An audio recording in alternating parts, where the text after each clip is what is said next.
¿Qué tal, chicos? Buenas noches, ¿me escuchan? Buenas noches, doctora. Sí, se le escucha bien. Ok, vamos a esperar los 2 minutos restantes para poder empezar, ¿ya?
Hola, hola, ¿me escuchan, por favor? Sí, doctora, sí se la Hola, escucha. sí, doctora. Listo, chicos, vamos a empezar. Ya son las 9. Entonces,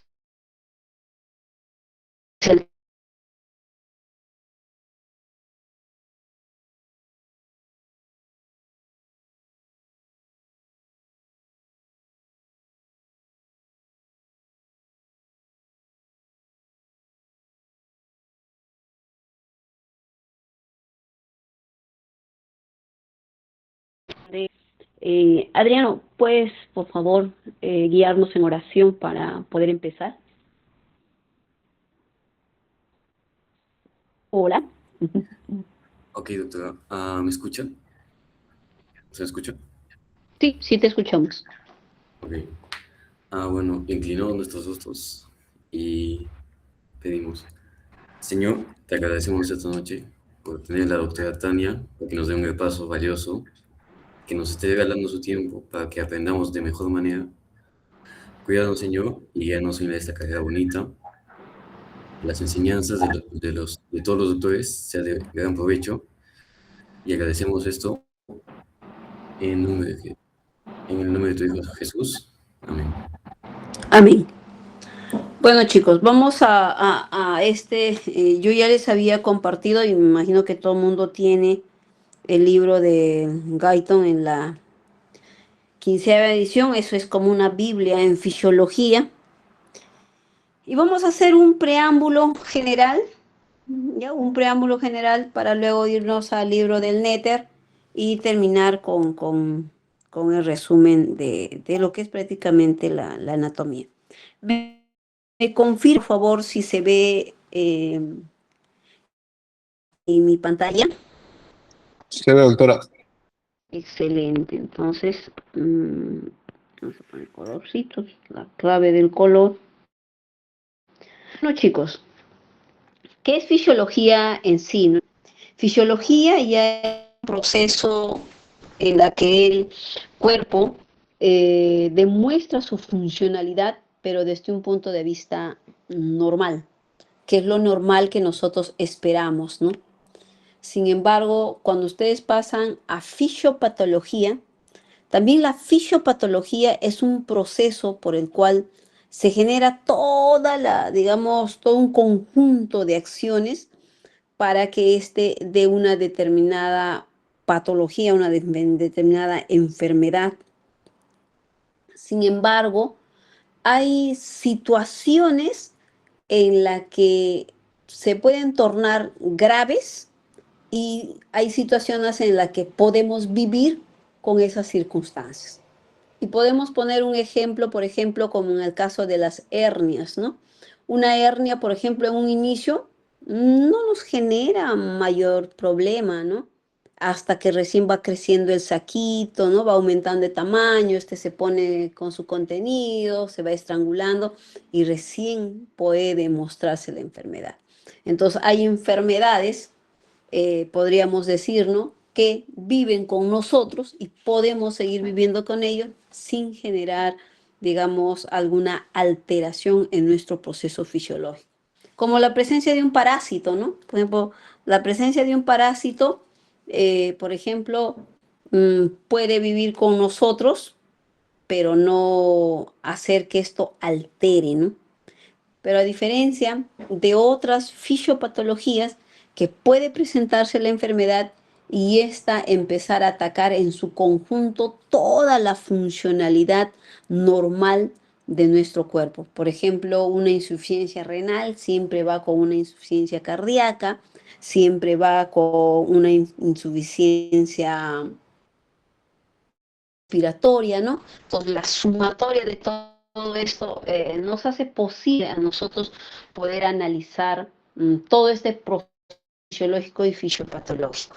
Entonces, para poder nosotros entender los principios generales de lo que es el sistema intestinal, es importante saber cuál es la función que cumple.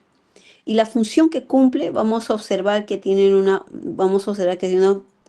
solamente la función, sino vamos a ver su motilidad, vamos a ver desde un punto de vista nervioso, una motilidad nerviosa y también una motilidad hormonal. Vamos a tener que ver mucho con el control, por ejemplo, ¿no? Si hablamos del control, si digamos, yo me he tomado una infinidad de agua, mi vejiga está lleno y yo tengo la necesidad de ir a miccionar, entonces cuando hablamos de control, ¿qué hace que no me orine? Simplemente puedo contenerme, esperar un tiempo prudente para posteriormente orinar, ¿no? ¿Qué hace? ¿Qué pasa con nuestro cuerpo para que mantenga ese control?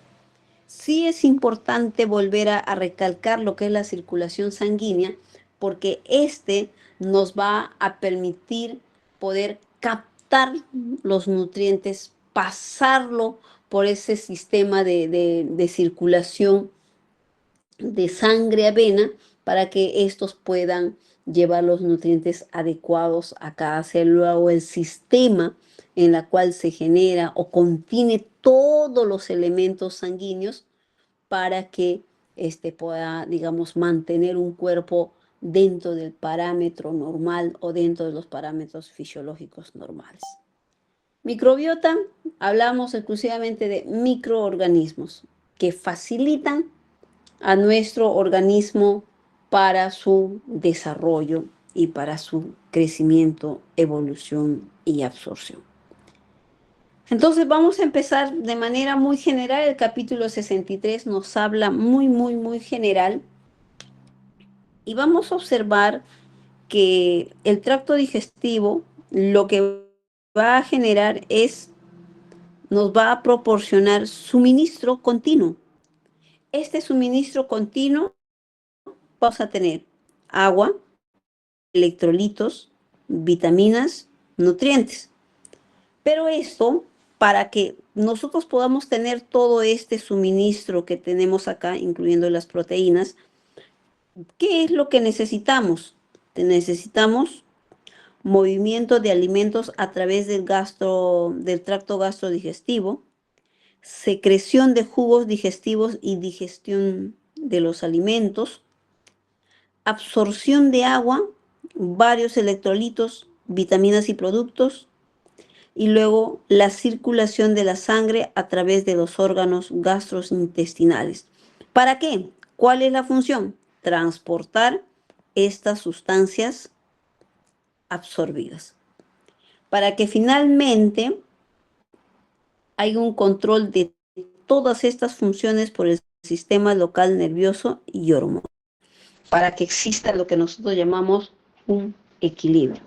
Por ejemplo, cuando ustedes llevaron bioquímica, ya hablaron del colesterol, a ver si alguien me puede hacerme recordar. ¿De dónde es que se saca el colesterol, chicos?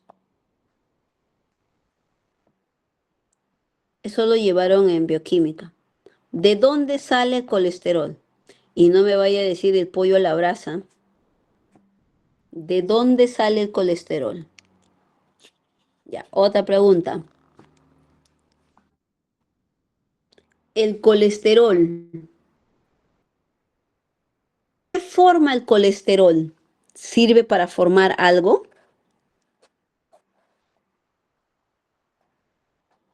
Llegaron a Hormonas leer. esteroideas, profesora. ¿Cómo? Hormonas esteroideas. Muy bien, hormonas esteroideas, ¿no? ¿Qué función importante tiene? ¿Tiene que ver mucho esto, pregunto al aire libre, con los estrógenos? ¿De dónde se forman los estrógenos? En la conversión, pues, de esta De misma. colesterol, claro, de esa conversión. Está muy bien lo que dicen, ¿no? O sea, nos es necesario tener el colesterol, porque esto nos va a ayudar a nosotros a formar ciertas sustancias. Por ejemplo, cuando yo no como, se supone que todo lo que yo como debe generar, y esta glucosa va a servir para que ingrese a la célula y es el principal componente para que se genere el ATP, que es el adenosintrifosfato, que es la energía que necesita cada célula. Pregunto, cuando yo no como, ¿de dónde saca glucosa?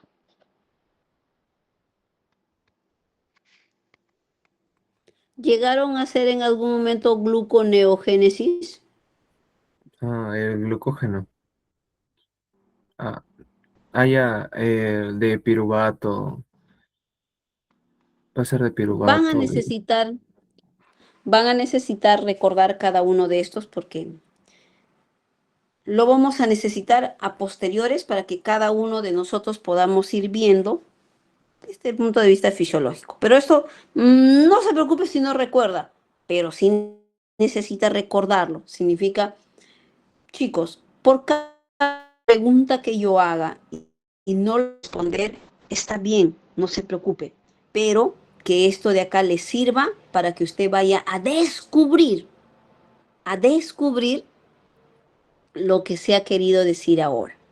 Palabra que no entiendan, tal vez yo no voy a tener todo el tiempo de poder, digamos, ayudarles a sacar de la duda, pero yo lo invito a que vaya y descubra.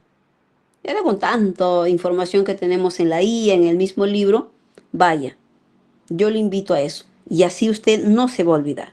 Entonces, estamos viendo acá este proceso fisiológico gastrointestinal, qué función tiene, qué cosa es lo que hace, para qué cosa es lo que sirve. Entonces, nosotros vemos aquí, bueno, en cuanto a lo que es el tracto digestivo, ya no necesitamos ni siquiera ver una figura, porque va desde la boca hasta el ano. Entonces, ¿cuáles son estos principios generales de la motilidad gastrointestinal? Cuando hablamos de motilidad, exclusivamente, ¿a quién le vamos a dar este trabajo, chicos? Cuando hablamos de motilidad. Músculos. Muy bien, al músculo. Ahí le vamos a dar. Pero para nosotros recordar la motilidad, necesitamos recordar la estructura de, del tracto gastrointestinal. Y acá tenemos una imagen. Es importante reconocer esta estructura.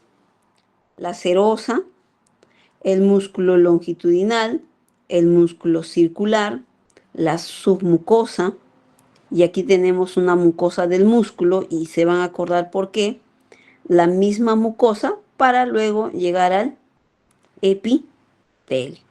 Ahora, dentro de estos, por ejemplo, dentro de lo que es la musculatura circular, vamos a tener estos plexos mientéricos nerviosos.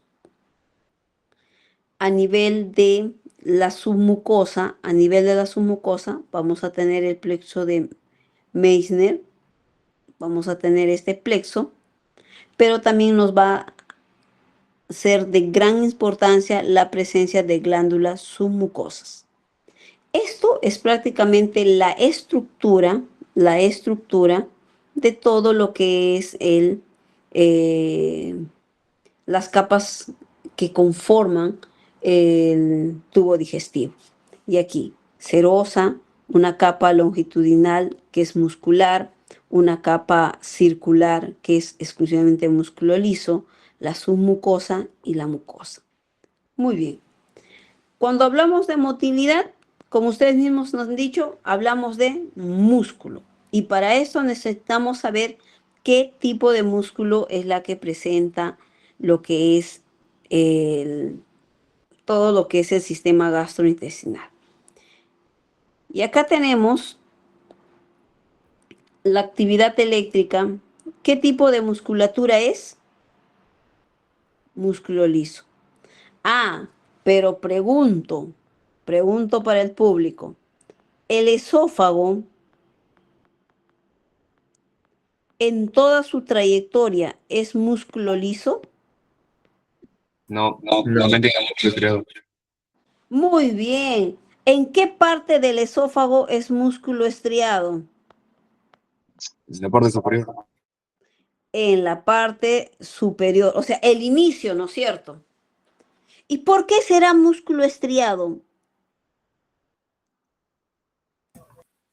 Creo que era. También puede ser por el reflejo de la deglución, creo, para el vómito. Sí, también, pero ¿con qué se cruza en ese instante? Por ahí mismo no está lo que es la vía respiratoria, el inicio también. Ajá, sí. Entonces, acuérdense que en el examen que yo les tomé en Denantes hubo una pregunta de esto, ¿no? ¿Qué tipo de musculatura tenía el esófago en la parte superior? Y era una musculatura estriada. Pero solamente es en la parte de ahí, porque posteriormente a eso, el tipo de músculo que tiene es el músculo liso. Entonces, este músculo liso, lo que nos va a generar van a ser actividades eléctricas, y estas actividades eléctricas van a ser una intrínseca, una lenta y una casi continua. ¿Y cómo funciona esto? Esto funciona a través de ondas eléctricas. Vamos a tener ondas lentas, picos, y esta la vamos a ver acá. Aquí está. ¿Se acuerdan de este potencial de membrana, chicos? ¿Se acuerdan de esto? Tienen que recordarse este potencial de membrana.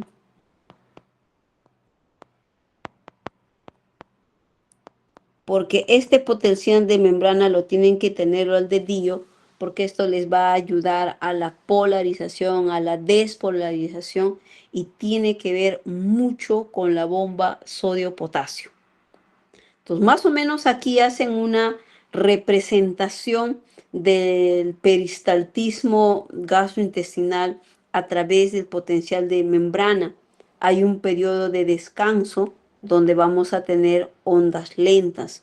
Vamos a tener un periodo de despolarización, y aquí lo que vamos a ver que esta despolarización o de acá va a estar estimulado generalmente por quienes, digamos, el movimiento o el impulso eléctrico hacia los músculos, hacia el músculo liso del asa intestinal. Acuerden que tenemos uno que es longitudinal y el otro que es circular, y ambos son músculos lisos. Va a estar estimulado por dos sistemas, el sistema de la noradrenalina y el sistema simpáticos. Y también vamos a observar esto en la hiperpolarización. Pero dice que en la zona donde el movimiento es continuo, vamos a ver que este va a estar estimulado por, dice, principalmente la acetilcolina y los parasimpáticos. Tenemos que empezar a recordar cada uno de estos para ir más adelante observando cómo funciona este tipo de potencial de membrana a nivel del músculo liso. Y es aquel que permite la motilidad de las intestinal. Y dice que sí, las fibras musculares individuales del tracto gastrointestinal más o menos son de 200 a 500 micrómetros con un diámetro de 2 a 10 micrómetros, más o menos. Pero estas fibras son una infinidad, más de 1000 fibras paralelas. ¿Qué más podemos ver aquí? Allá, por ejemplo, la intensidad.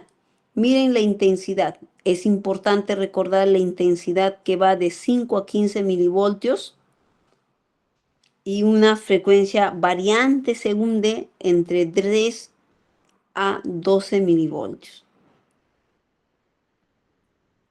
Aproximadamente dice que por cada más o menos, dice, vamos a ver 3 minutos en el cuerpo del estómago, hasta 12 minutos en el duodeno y hasta 8 a 9 minutos en el ilio terminal. ¿Y por qué me es importante saber este tipo de ondas? Me es importante, ¿por qué? Porque vamos a tener que ver las ondas o la causa precisa de las ondas lentas. Exactamente dice, no tenemos una respuesta porque el tracto gastrointestinal en sí todo el tiempo se mueve, aún así estando en reposo, pero una con mayor velocidad y otras con menor velocidad. Según el Guyton de esto, me parece que sigue en la 13 también, sigue sin explicar, digamos, la causa precisa de estas ondas lentas. Sin embargo, vamos a tener la oportunidad de ver, por ejemplo, a ver, en la figura 63.3, a ver, permítanme ver acá. Ya, bueno, que es la misma polarización, ese es el potencial de membrana que podríamos ver.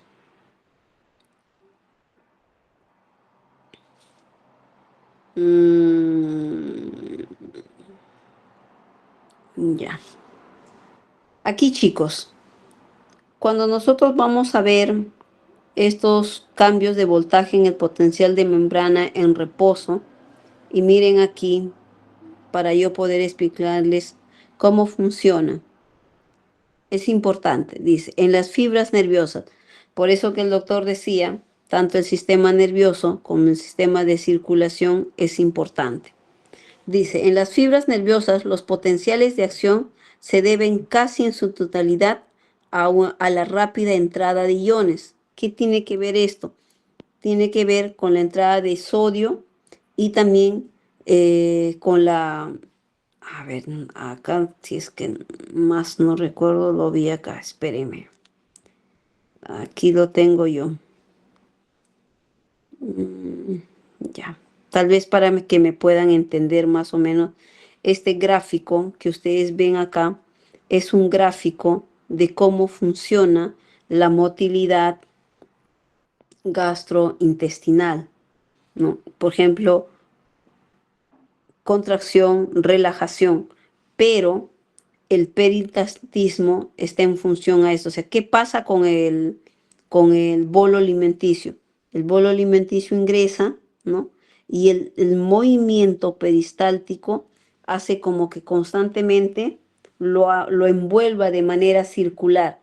¿Alguna vez se han preguntado las personas, por ejemplo, que se estriñen, por qué siempre sale tipo bolita las heces? Porque justamente tiene este tipo de motilidad, el peristaltismo, ¿no? Si usted ve acá, más o menos cómo viene el movimiento y otro movimiento para acá, y hace que la estructura que se está formando siempre sea circular, el uno con el otro, el uno con el otro. ¿Qué va a pasar acá? Para esto voy a bajar aquí un poquito más. Aquí vamos a ver. ¿Dónde están las fibras? Acá, nivel de sistema nervioso. Aquí. Un control autónomo del sistema del tracto gastrointestinal, de preferencia va a estar dado por el vago, el décimo par. Esta estimulación parasimpática lo que va a hacer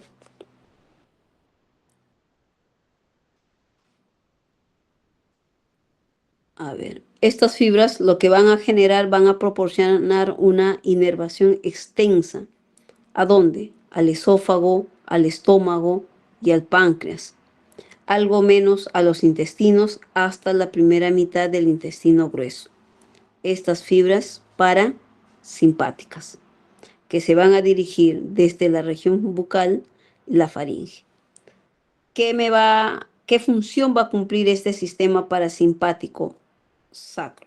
Esta se va a originar en el segundo y tercer y cuarto segmento sacro de la médula espinal, a través de los nervios pélvicos, hasta la mitad distal del intestino delgado y del ano. Las regiones sigmoideas van a estar dadas, dice, la región sigmoidea rectal y anal, esta está considerablemente mejor abastecida por estas fibras parasimpáticas. Además, dice, de las áreas intestinales. Esta estimulación simpática suele inhibir la actividad del tracto gastrointestinal. ¿Qué significa inhibir?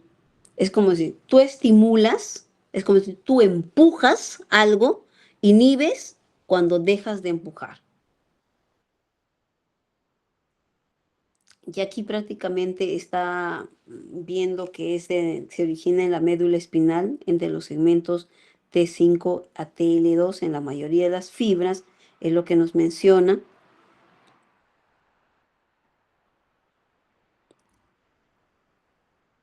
Y lo que sí es importante que menciona que la mayoría de los cuerpos neuronales simpáticos postganglionares, dice, se encuentran en estos ganglios y las fibras postganglionares se extienden a través de los nervios simpáticos postganglionares de todo el intestino.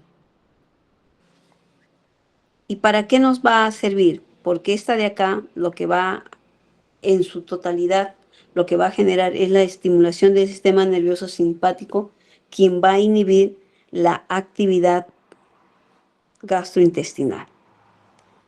¿Y cuáles van a ser los efectos? Va a tener dos efectos. Uno, una pequeña medida mediante el efecto directo de ¿quién? De la noradrenalina secretada para inhibir que el músculo liso del tracto intestinal, excepto el músculo que está en la parte mucosa, que a ese nivel excita. Y segundo, en gran medida mediante el efecto inhibidor de la noradrenalina sobre las neuronas del sistema nervioso entérico. Vamos a tener estos reflejos gastrointestinales. ¿Y qué significa un reflejo? Significa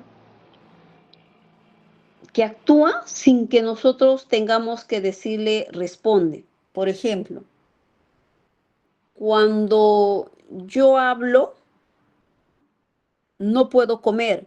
¿Qué sucede si yo hablo y al mismo tiempo como? ¿Qué sucede, chicos?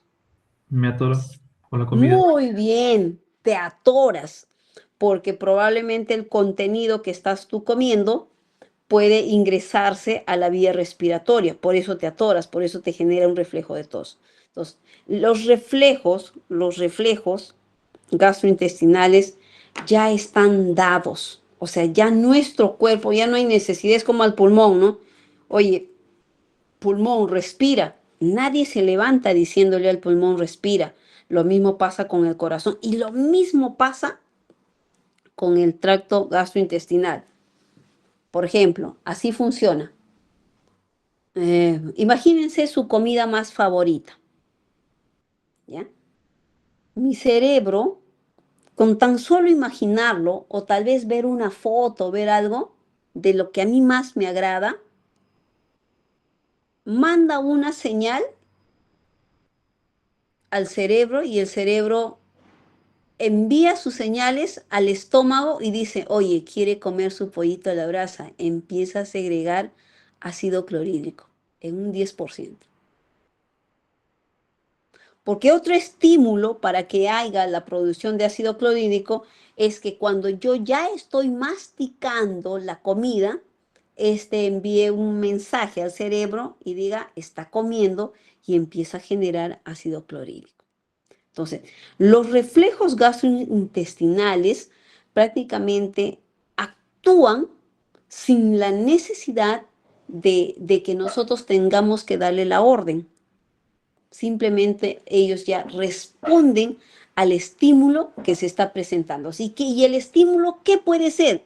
De modo puede ser un auditivo, puede ser un visual, que tiene mucha correlación para que estos reflejos se vayan a dar.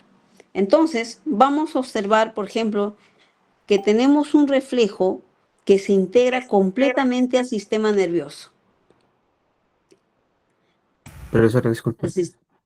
No te preocupes, hijo, al sistema nervioso entérico de la pared intestinal. Estos reflejos incluyen, ¿quiénes? Por ejemplo, van a controlar la secreción gastrointestinal y el peristaltismo, las contracciones de mezcla y los efectos inhibidores locales. Entonces vamos a tener un reflejo que integra completamente al sistema nervioso entérico. Por ejemplo, ¿qué va a hacer? Hacer que controle la secreción gastrointestinal. A ver, por ejemplo, chicos, si todos los días usted almuerza a las 12:00, su cuerpo ya no tiene la necesidad de ver una comida. Simplemente todos los días a las 12:00 empieza a segregar ácido clorhídrico. Por eso que tal vez tienes que comer a tus horas, dice nuestra mamá. Pero no es porque ellos tengan un conocimiento fisiológico, sino que el cuerpo ya se acostumbró y si yo no como a las 12, simplemente mi cuerpo empieza a segregar ácido clorhídrico y es la respuesta que mucho ácido clorhídrico irrita la pared y por tanto vamos a tener el proceso de gastritis o quemazón, como los pacientes suelen decir, me quema la boca del estómago, pero lo que vamos a observar es una gastritis a nivel del estómago. Entonces, este reflejo integrador del sistema nervioso entérico se encarga de eso. Y se encarga también, por ejemplo, de las contracciones de las mezclas, porque si no, imagínate que se quede todo el tiempo contrayendo un solo grupo. ¿Y qué pasa con los demás? Pero ¿qué pasa cuando ya no tienes nada en el tracto digestivo? Entonces, alguien tiene que mandar la orden de decir, hey, para, que no tenemos el bolo alimenticio y no te necesitamos contraer. Y esto está en relación al sistema nervioso entérico. Muy bien. Los reflejos desde el intestino hasta los ganglios simpáticos, prevertebrales y luego el regreso al tracto gastrointestinal, es lo que les mencionaba. Yo veo mi pollo a la brasa con los ojos. Y mis ojos mandan un mensaje diciendo quiere comer pollo a la brasa. Y manda un mensaje a mi cerebro. Y de mi cerebro va a volver a darle una respuesta para decirle a mi estómago, genera ácido clorhídrico, quiere comer su pollo a la brasa. Estos reflejos del intestino hasta los ganglios simpáticos, prevertebrales y luego el regreso hacia el tracto intestinal. Por ejemplo, ¿qué dice? Estas van a transmitir señales largas o también cortas. El área del tracto gastrointestinal como señala el estómago para provocar la evacuación del colon. El reflejo gastrocólico. A ver, chicos, ¿alguna vez han pasado de que, digamos, vas y te invitan una comida y al rato quieres ir al baño a defecar? Hemos pasado por eso, ¿no? Me he comido tanto, ha habido bastante peristaltismo y este hace que haya un reflejo gastrocólico, que tengo la necesidad de evacuar. Otro reflejo del intestino es a nivel de la médula espinal y el tronco encefálico. El regreso al tracto gastrointestinal. Estos reflejos incluyen principalmente los reflejos del estómago que les había mencionado, del duodeno al tronco encefálico y su regreso al estómago. ¿A través de quién? De los nervios vagos. ¿Y qué cosa va a controlar? ¿Qué cosa va a hacer? Va a controlar la actividad motora y secretora a nivel gástrico. Entonces, vamos a observar de qué manera trabaja el sistema de reflejos a nivel gástrico. Ahora, no solamente es estimular a los músculos lisos para que puedan generar la mezcla, para que puedan generar el peristaltismo y los movimientos. También tiene que haber un control hormonal a nivel gastrointestinal. Tiene que haber ese control hormonal porque estas van a permitir que se pueda producir todos los nutrientes que en realidad todo lo que comemos tiene que entrar a una célula. Y la pregunta es, ¿cómo al yo comer mi comida a través de las vellosidades del tracto digestivo, prácticamente duodeno y yeyuno, estas se pueden absorber? Porque no se absorbe lo que comemos. Lo que nosotros vemos, ese bolo alimenticio, es macroscópico, pero lo que se absorbe es microscópico, es bioquímica prácticamente. Aquí, por ejemplo, tenemos un cuadro muy interesante porque, por ejemplo, aquí ya viene y dice, ¿no? Por ejemplo, la gastrina, la hormona gastrina, tenemos la colecistoquinina, la secretina, el péptido insulinotrópico, la motilina, ¿no? Por ejemplo, vayamos a hablar de la gastrina. Su estímulo de secreción, ¿qué cosa es? Yo como, por ejemplo, proteínas, esta hormona tiene que ir. El sitio de secreción, ¿dónde se segrega la gastrina? En las células G del antro. ¿Y el antro dónde lo encontramos, chicos? En el estómago. Muy bien. Entonces, la gastrina, su sitio de secreción o se secreta en las células G del antro, en el duodeno y en el yeyún. ¿Y qué comportamiento va a tener? Va a estimular ¿qué cosa? La secreción del ácido gástrico y el crecimiento de la mucosa. Entonces, miren ustedes, ¿no? La gastrina es la hormona que se va a estimular por la presencia de proteínas, distensión a nivel del sistema nervioso, ¿no? Depende del punto de vista ocular, va a segregar esta gastrina, pero ¿quiénes lo segregan? Las células G del antro y el duodeno y el yeyuno. Y estas lo que va a hacer es estimular ¿qué cosa? La secreción de ácido gástrico y el crecimiento de la mucosa. Y así vamos a tener, por ejemplo, las otras hormonas, como por ejemplo la secretina.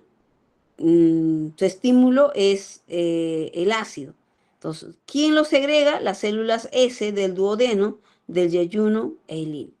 Aquí es, chicos, donde ustedes tienen que entrar con histología. quiénes son las células G, quiénes son las células S, quiénes son las células K, quiénes son las células M, quiénes son las células L y por qué se encuentran en esas zonas. Por ejemplo, la S, duodeno y ayuno. La K, duodeno y ayuno. Pero ¿quiénes son esas células?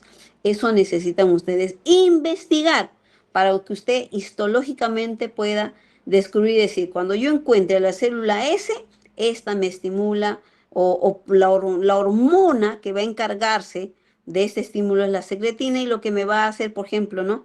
Es la secreción de pepsina, secreción de bicarbonato pancreático, secreción biliar de bicarbonato, crecimiento del páncreas exócrino, liberación de gastrina. Entonces, cada uno de estos van a ser el comportamiento final de estas hormonas que van a estimular para que haga este tipo de secreción. Y así vamos a ir viendo, por ejemplo, la motilina. Dentro de estos, los más importantes, chicos, va a ser la gastrina, la colecistoquinina y la secretina y el péptido. Esos son los más importantes. Casi todo el mundo se concentra en eso. Entonces, aquí habíamos visto la motilidad. Para esto también, en este mismo libro, para ver lo que es la polarización del potencial de membrana, en este mismo capítulo está, me parece que en el 18 está justamente en el músculo liso. Pero miren esto, ¿qué tiene que ver la circulación? ¿Qué tiene que ver la circulación o el flujo sanguíneo? ¿Cómo funciona? ¿Para qué? ¿A dónde llega finalmente todo lo que comemos? Me parece que acá yo tengo la imagen. A ver, déjenme ver. Acá. Ahí está. Miren, chicos, esta estructura. Esta es una microvasculatura. Es una... ¿se acuerdan que anatómicamente veíamos los pliegues duodenales, pliegues yeyunales? Esto histológicamente es lo que en micro es lo que se ve. Más o menos para que ustedes vean, mira cómo es la distribución de los vasos sanguíneos, tanto la arteria como la vena, para que se produzca la absorción de los nutrientes. Para esto, ¿qué es importante saber? Para esto es importante saber la anatomía del flujo sanguíneo, principalmente las arterias, cuál es su origen, a dónde se va, y cuando va a recoger quiénes se van al sistema porta, por qué se va al sistema porta. Justamente es lo que muestra en esta imagen que tenemos aquí. Por ejemplo, en el flujo sanguíneo gastrointestinal, nos va a hablar de una circulación esplácnica. ¿Qué significa esa circulación? Nos dice que los vasos sanguíneos del sistema gastrointestinal forman parte de un sistema mucho más extenso que le va a llamar circulación esplácnica. Este sistema va a incluir el flujo sanguíneo intestinal, además del flujo sanguíneo a través del vaso, del páncreas y del hígado. Por eso se llama esplácnica. Este diseño de sistema permite que toda la sangre que circule en el intestino, el vaso, el páncreas, fluya inmediatamente ¿a dónde? Al hígado. ¿Y por qué sistema? Por el sistema de la vena porta. El hígado dice, en el hígado esta sangre pasa por millones y millones y millones de diminutos sinusoides hepáticos y finalmente sale del hígado por las venas hepáticas que desembocan a la vena cava de la circulación general. Y el flujo sanguíneo a través del hígado, antes de desembocar a la vena cava, permite que las células retículo-endoteliales que cubren a los sinusoides hepáticos se eliminen. Cuando nosotros jóvenes consumimos un paracetamol, alguien tiene que metabolizar el paracetamol porque no es el 100% no se absorbe. pero para que se metabolice, esta se va al hígado. Y el hígado se encarga, a través de todas sus sustancias hormonales y químicas, se encargan de degradar al paracetamol. Y finalmente el paracetamol no llega al 100%, digamos, me he tomado mi pastilla para el dolor, ¿no? No llega al 100%. Tiene una biodisponibilidad menor. Y cuando ustedes lleguen a farmacología, ahí van a ver su disponibilidad del paracetamol es un 75%. Significa de todo el componente que yo me he comido, el 25% el hígado se ha encargado de desecharlo. ¿Quiénes son los que metabolizan tanto el hígado como el riñón? Y aquí tenemos nosotros este sistema porta, ¿no? El sistema porta significa que la sangre va a pasar a través de quienes habíamos dicho, del vaso, ¿de quiénes más? Del páncreas, ¿no? Y el hígado. Eso es lo que nosotros llamamos circulación esplácnica. Desde un punto de vista circulatorio, conocemos ya esta imagen. Conocemos esta imagen. Esta es la mesentérica superior, que me va a dar estas ramas que se llaman de acá las yeyunales para el yeyuno, y nos va a dar una rama ileocólica que va a ser para el ilion y para el colon. Y la ileocólica va a tener una anterior y una posterior y la apendicular. También me va a dar una rama, la cólica derecha, ¿no? La cólica derecha y la cólica media. Estas son las ramas de la mesentérica superior. Lo vamos a necesitar recordar porque gracias a eso es lo que se va a dar esta circulación esplácnica. Y recordar que la mesentérica superior, como ya lo habíamos dicho, es la que se encarga del lado derecho. Y la mesentérica inferior es la que se encarga del lado izquierdo. ¿Pero de quién? Del colon transverso, de la mitad del lado izquierdo, y del colon descendente, recto y sigmoides.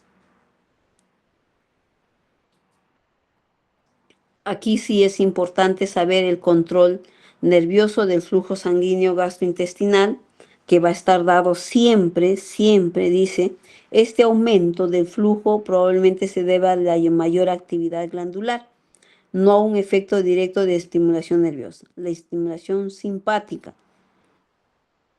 Hoy solamente voy a hacerles un preámbulo y mañana vamos a ver qué es el simpático y qué es el parasimpático, qué función directamente cumple para nosotros poder hacer la diferencia. Muy bien. Profesora, una pregunta. Sí. Dime, hijo. ¿Eso vendría a ser también a las 9? Podríamos hacerlo más temprano, si gustan. Mañana mañana voy a viajar. Tiene que ser el día viernes. El viernes en la tarde están de libre o todo el día tienen, antes que sea sábado. No, al contrario, el jueves estamos repletos, de 7:30 a 7:30. Está bien, es que yo voy a viajar el día jueves y voy a estar en pleno viaje. No, sí, por eso Entonces, digo, el por, jueves no estamos libres, el viernes sí, ya, prácticamente todo el día. en la mañana no voy a poder porque tengo clases con los chicos, pero a partir de las 2 de la tarde podemos hacer los repasos. Ahora, por ahora, chicos, ahora en el examen, esto que estamos nosotros repasando no va a venir, pero es necesario que tengan esta base para cuando pasen con el doctor Ronceros, porque él va a entrar a cada uno de estos. Este es como un preámbulo a la fisiología, porque solamente para nuestro examen es exclusivamente anatómico. Y tal vez para ya ir avanzando un poquito más, quiero terminar con esto, la microbiota, que es la última parte de este pedacito que quería compartirles. Cuando hablamos de microbiota, estamos hablando de células que nos favorecen naturalmente a nosotros, ¿no? O sea, mejor dicho, microorganismos que favorecen a nuestro cuerpo, ¿no? Por ejemplo, vamos a encontrar microorganismos que generen potasio, porque no consumimos potasio, pero hay microorganismos que los generan. Hay microorganismos que se encargan que otros microorganismos patógenos en el tracto gastrointestinal no se proliferen. y estas nos van a ayudar a nosotros, por ejemplo, a poder tener una mejor absorción. Por ejemplo, acá hay un ejemplo, ¿no? Por ejemplo, en un parto vaginal o cesárea, ¿no? Generalmente en el canal vaginal siempre vamos a encontrar cándida, que es un hongo, ¿no? Se va a encontrar, ¿no? Entonces, ¿qué pasa con esto, no? O sea, cuando es como decir, en esta habitación, que es la vagina, en esta habitación van a vivir solo 20 cándidas, ya, un hongo. Esa es la que está, digamos, tiene las condiciones de vivir porque el pH es adecuado, todo, ¿no? Pero si ya pasa a 21, a 22, a 23, ya es patógeno. Por eso, en el tracto gastrointestinal, chicos, de la boca hasta el ano, hay microorganismos gram positivos, gram negativos, anaerobios, aerobios. Por ejemplo, nosotros, el gram positivo, por ejemplo, el E. coli, ¿no? El E. coli, que es el más común, porque el coli es muy famoso, el E. coli porque es lo que se encuentra en las heces. Siempre vamos a encontrar en las heces, pero el E. coli es el causante principal de las infecciones urinarias. ¿Qué ha pasado con el tracto gastro, o sea, digamos, con el aparato urinario? Si el otro está en el gastrointestinal, ¿cómo fue generalmente en los niños? Es, por ejemplo, ¿no? Los bebitos se defecan y si las mamás no les hacen una limpieza adecuada, terminan haciendo infección urinaria por E. coli, por arrastre, ¿no? O porque es importante limpiarse hacia atrás, ¿no? Y no hacia adelante, por lo menos las mujercitas, porque el canal anal con el canal vaginal están muy cerca, tiende a arrastrar microorganismos, o sea, todo tiene un porqué. Y justamente esta microbiota tiene que ver mucho con eso, tiene que ver mucho, mucho, mucho con eso. Por ahora no vamos a infectar. Miren solamente esto, esta partecita me encanta, ¿no? Dice, el número estimulado de células bacterianas presentes en el estómago y en el duodeno, ¿ya? Es más o menos de 101 a 103 bacterias por gramo de contenido, ¿ah? Por gramo, por 1 gramo de contenido. Progresando de 104 a 7 a nivel del yeyuno y el ilion, y alcanzando, mire, y alcanzando de 1011 a 1012 por gramo a nivel del colon. Imagínense cómo va incrementándose las bacterias. Y acuérdense esto, y esto para los que algún día desean ser cirujanos, al cual también invitamos, una perforación de intestino delgado es menos agresivo a una perforación de intestino grueso. Y justamente esto está en relación a la carga bacteriana. Es como decir, 100 bacterias que salgan del duodeno y 1000 bacterias que salgan del colon transverso. ¿Quién sería más agresivo? ¿100 o 1000? 1000. 1000, pues 1000. Y justamente nosotros cuando entramos a sala, si la perforación es, digamos, de intestino grueso, lavamos y hasta dejamos dren, porque con el tiempo puede hasta formarse pus, ¿no? Entonces es muy contaminado. Tanto es así, chicos, que puede generar necrosis del mismo intestino. Las bacterias empiezan a comerlo y a podrirlo, ¿no? Entonces, ahora sabemos y vemos que en la microbiota, que en la parte principal, tanto del estómago, duodeno, es menor cantidad, pero en el intestino grueso hay mayor cantidad. Cuando llega a micro, hay todos los nombres y apellidos de cada microorganismo. Tienen una función importante estos de acá, esta microbiota. ¿De qué manera? Protección. ¿Pero contra qué? Contra la colonización o crecimiento de otros microorganismos o sobrecrecimiento de otros microorganismos que podrían dañar a nuestro organismo. Entonces, más o menos, chicos, la importancia y donde sí tenemos que enfatizar es en el sistema nervioso y en el sistema hormonal. Sistema simpático, parasimpático. ¿Qué lo estimula para que éste tenga una secreción? A ver, déjenme buscar. Yo recuerdo esta imagen acá. A ver, voy a buscarlo para dejar como un pequeño preámbulo nomás. Aquí estamos. Déjame ver, yo recuerdo aquí.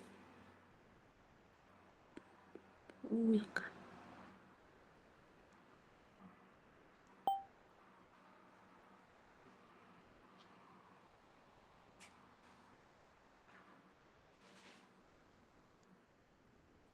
Espérenme un ratito, acá lo voy a encontrar porque yo recuerdo esta imagen.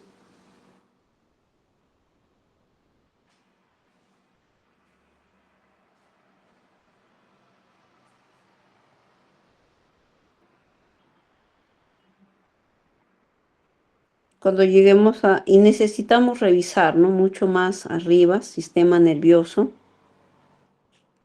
Cuando lleguemos al sistema nervioso, a ver, déjenme ver si es esto. No, esto es muscular, el músculo liso, cómo se estimula. Pero lo que nosotros queremos recordar es la parte digestiva.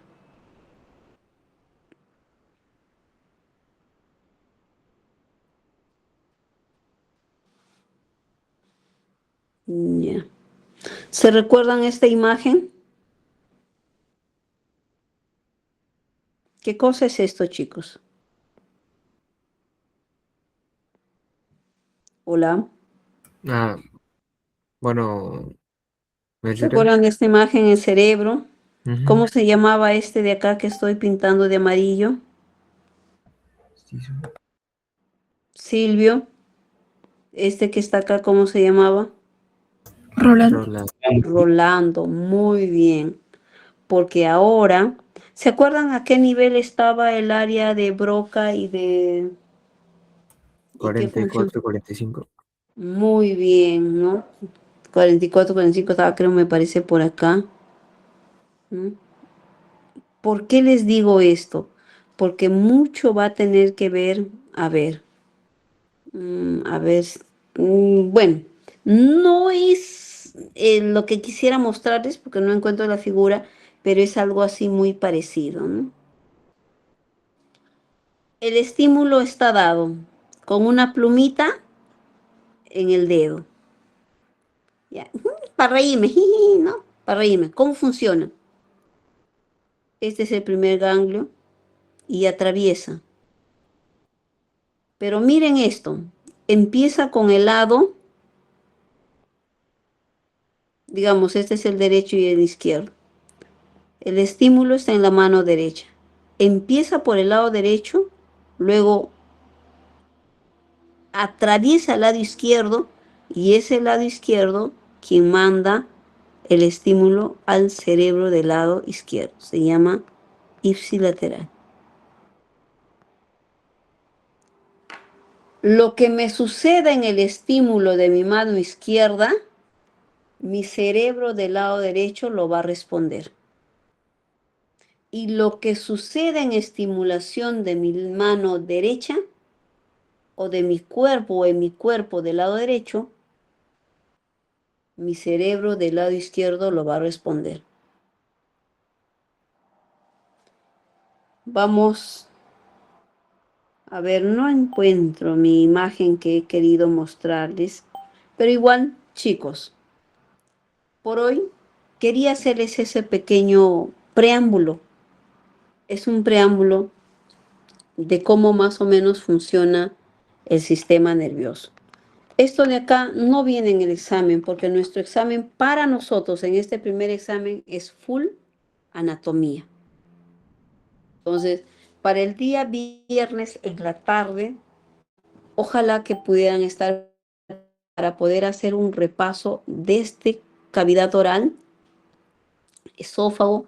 Creo que esófago, más bien a quién nos tenemos que concentrar son a las glándulas y al sistema nervioso. Ahora sí necesitamos concentrarnos en el sistema nervioso para ver qué tipo de fibras tiene, simpática, parasimpática, es motora, es sensorial, es sensitiva. O sea, necesitamos saber por qué. Por ejemplo, antes alguien dijo que el músculo constrictor, ¿qué función tenía? ¿Se acuerda? Una función motora y otro.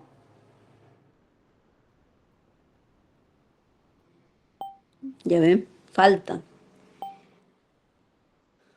Tenemos que seguir leyendo. Chicos, Motor y sensitiva. así es, motor y sensitiva. Hay músculos que van a tener la doble función, motor y sensitiva. Cuando motor, cuando sensitiva. Y el músculo constrictor tiene mucho que ver para que no nos atoremos. Tiene mucho que ver con eso. Entonces, no sé cómo está la clasificación de las clases, pero lo que vamos a hacer es tratar en lo general de ir descubriendo cada uno de estos procesos fisiológicos, ¿no? Y lo vamos a ir correlacionando a las diferentes patologías que se puedan presentar. Chicos, por hoy este pequeño preámbulo, para que más o menos, así, este es como un IO, ¿no? Una pinceladita, para ir ya entrando a la fisiología con lo que les va a enseñar el doctor Ronceros. En las prácticas igual vamos a ponerlo en práctica. Y bueno, para terminar en ese lado, he estado revisando los exámenes, ¿ya? Y Eduardo, hijo, dime, te escucho. Bueno, hubiera preferido que terminara, pero al final no se olvide de decir lo de los portafolios, tal vez. No he visto que haya mandado. Bueno, Ah, no, no, no, hijo, solamente se van a presentar 2 portafolios. sí, pero la rúbrica me refiero. Ah, el doctor recién lo va a enviar. El doctor recién va a enviar. Él es el que está poniendo las reglas, el doctor Roncero. Él va a enviar. De repente van a hacer, porque él estaba mencionando de repente hacer un video corto, pequeño, ¿no? De 3 minutos de un tema ¿no? Que les van a enviar a cada uno de ustedes, ¿no?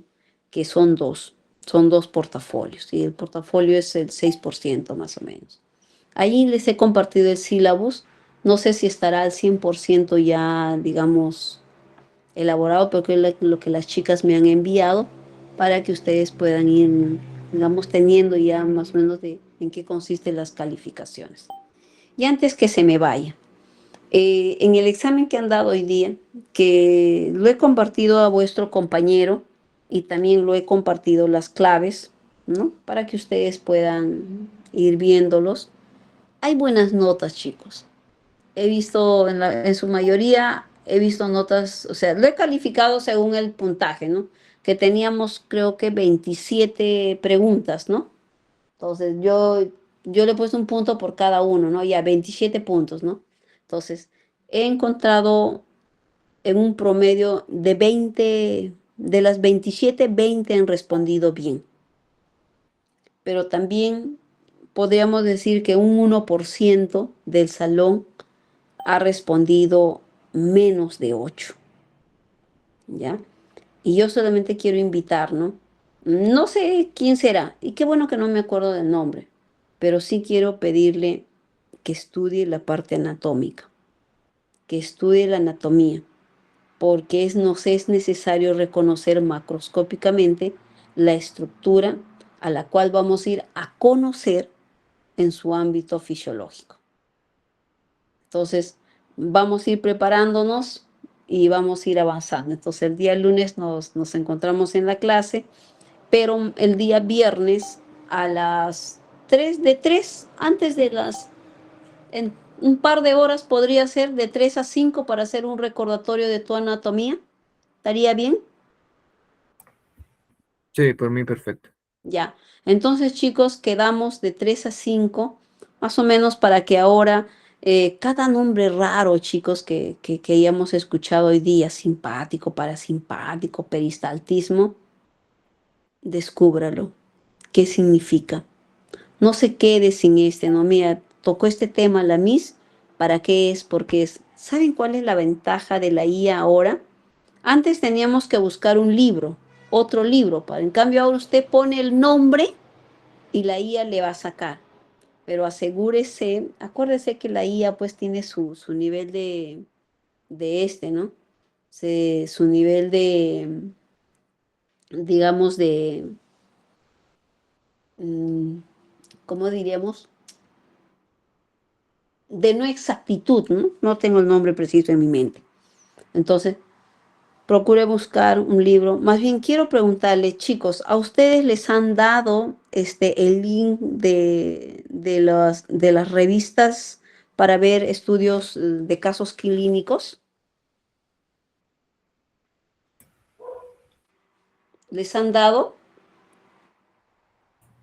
No que Ya, sepa, No, doctora. ya, no nos han dado. ya. Hijos, hay que pedir para que les puedan habilitar, por ejemplo, de las revistas y todo eso. ¿Por qué? Porque de repente de tal hormona, por ejemplo, podríamos decir, ¿no? Si la lipasa es digamos, es una sustancia química que sí o sí me va a dar el diagnóstico de pancreatitis, ¿no? Porque cuando ustedes aprendan a leer laboratorio, por eso es importante que ahora tienen que saber cuánto de valor tiene o cuánto, digamos, de bilirrubina, por ejemplo, normal produce el cuerpo y cuándo no, y por qué se produce la ictericia. ¿Cuándo se produce ictericia? Porque solamente estamos hablando de la bilis. Hoy, ahora es nuestra parte. Entonces, yo los invito, chicos, a seguir investigando ese aspecto y cada palabra. Entonces, el día viernes a las 3 de la tarde nos vamos a conectar, pero ahí prepare su éter, porque ahí vamos a ir a recordar exclusivamente puro anatomía, pero esta vez, ¿qué vamos a hacer? Sistema nervioso e irrigación, porque ya la estructura, el lugar, todo y eso ya lo reconocemos.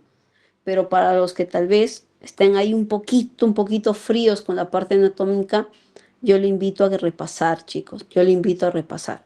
Yo les digo así, yo voy a poder apoyar en la medida que usted también me responda. Yo hoy día he sido feliz porque hay buenas notas. Hay 14, hay 16, hay 20, hay 22, ¿no? Entonces, yo he sido feliz hoy día. Significa que mal no ha sido la enseñanza que se les ha dado anteriormente. Entonces, yo quiero que conserven esa línea. Eso significa que si estudiamos juntos, yo estoy orando porque su promedio mínimo de este primer examen debe ser 18. Ese debe ser el promedio mínimo, 18, para cuando entremos a la parte fisiológica propiamente. Prácticamente pasemos el curso, pero así de rápido. Chicos, un gusto aprender realmente bastante con ustedes, volver a recordar cosas que hasta a veces uno se había olvidado, pero gracias por permitirme que yo pueda seguir apoyándoles y ayudándoles, pero sobre todo, chicos, estudie, hágame caso, estudie. Qué bonito sería que hagamos nuestro círculo de estudios, pero así, Miss, tengo esta duda, Miss, tengo esta duda. Eso sería lo ideal. Miss, leí esto. ¿Qué le parece si descubrimos qué fue lo que pasó? Eso va a ser mucho más agradable, pero tratemos de llegar a ese nivel. Vamos a orar, chicos. ¿O alguien quisiera preguntar algo antes de poder orar y despedirnos de repente?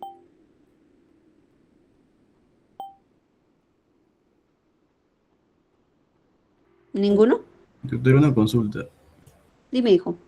Lo que fue en la práctica de la tarde, lo que se hizo en clase, ¿se sube personalmente o Tienen, tiene que sí. subir en Sí. grupo? ¿Se puede subir grupal? No, personalmente. Recuerden ustedes que crearon una carpeta, ¿ya? Y Sí. digamos, hicieron un trabajo A para 5 estudiantes.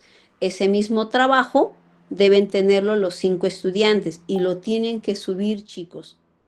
No puede pasar más de este tiempo. Más bien, si ahorita pueden hacerlo, por favor háganlo, que yo sabré decirle al doctor Ronceros que pues no todos tenían el conocimiento de subirlo, pero tienen que subirlo, porque acuérdense que va a salir una hora de a qué hora subió su carpeta. Entonces yo voy a poder justificarles ante el doctor y decirles, doctor, nos olvidamos de comunicarles a los chicos y pues hemos avisado tarde y seguramente recién están subiendo. Pero súbanlo porque prácticamente ya es un trabajo que lo han hecho. Y yo les pido, chicos, esmérense en esos desarrollos de esos capítulos. ¿Por qué? Porque hemos conversado con los doctores que eso les puede servir para el promedio final, para ver, a ver, mira, a este muchacho le falta medio punto, a ver cómo se ha esmerado. Ah, no, mira, tiene bien su grupo. Ahí le suben el medio punto. Así, para eso es que estamos pidiendo, para nosotros ver la actitud que ustedes tienen frente al curso. ¿Alguna otra pregunta?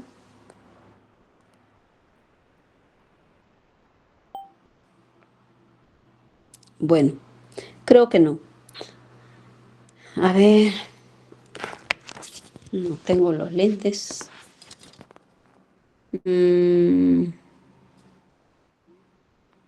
A ver, ¿quién nos acompañaría, chicos, en una oración para poder descansar y mañana que ustedes tengan un día listo? Y pide, hija, por favor, para que puedan tener un descanso reparador y mañana ustedes puedan levantarse con todas las energías e ir a los cursos que les corresponden. Ok, Miss, oramos. Amantísimo Padre Celestial,